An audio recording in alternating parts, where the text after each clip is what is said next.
kalau tidak bisa berbuat baik, potensi keburukan kita jangan sampai menimpa orang lain.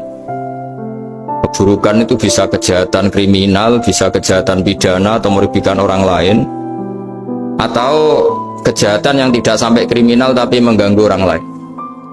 Misalnya contoh gampang ini, saya sumpek-sumpeknya sendiri ingin jalan-jalan, main di teman yang di jam kerja.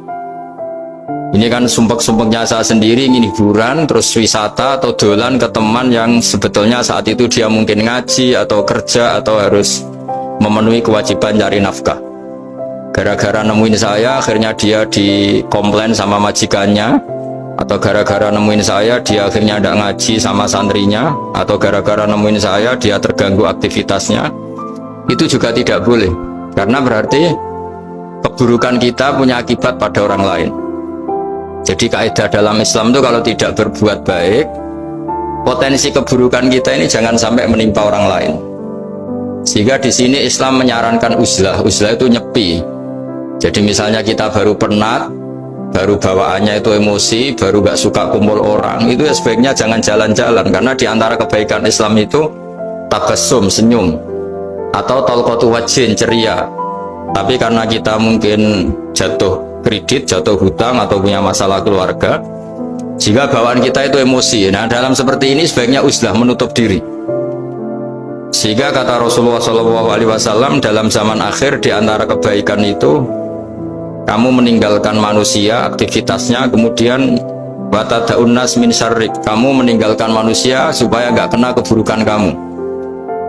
Jadi ada momen, ada saat di mana kita mungkin kalau ketemu orang itu bawaannya ingin sengak, ingin ngomong yang nggak enak, atau kita baru penat, itu sebaiknya uzlah saja, mengurung diri di kamar atau isolasi sendiri, karena bawaannya baru emosi. Nah, ini yang jarang dipraktekkan. Kalau sekarang malah banyak yang saat susah malah bawaannya ingin namam, ingin menvonis orang lain atau ngadili orang lain. Padahal pesannya Nabi, kalau semua kebaikan aktif tidak bisa kamu lakukan itu, takuffu syarraka 'anin nas fa innaha shadaqatun minka 'ala nafsik. Sehingga keburukan kita, ya saya ulang lagi, keburukan kita yang ingin emosi, ingin apa, itu tidak punya akibat orang lain. Di sini kearifannya Rasulullah SAW, beliau masyhur ngendikan, layak dilqodi wa ghadban. Jangan sampai seorang hakim bikin keputusan ketika emosi, karena bawaannya orang emosi itu pasti nggak terkontrol intelektualnya, nggak terkontrol nuraninya, nggak terkontrol semua sifat baiknya. Itu kalau punya keputusan bahaya sekali. Jika Nabi dari awal ngendikan layak dilqodi wa ghadban, orang yang sedang emosi tinggi jangan bikin keputusan penting.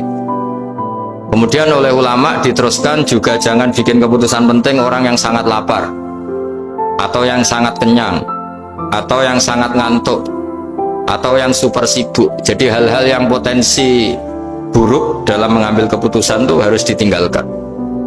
Sehingga misalnya bupati atau wakil bupati kalau sedang tidak nyaman dengan suasana apa, nggak boleh rapat kemudian memutuskan keputusan penting. Begitu juga kiai dan semuanya.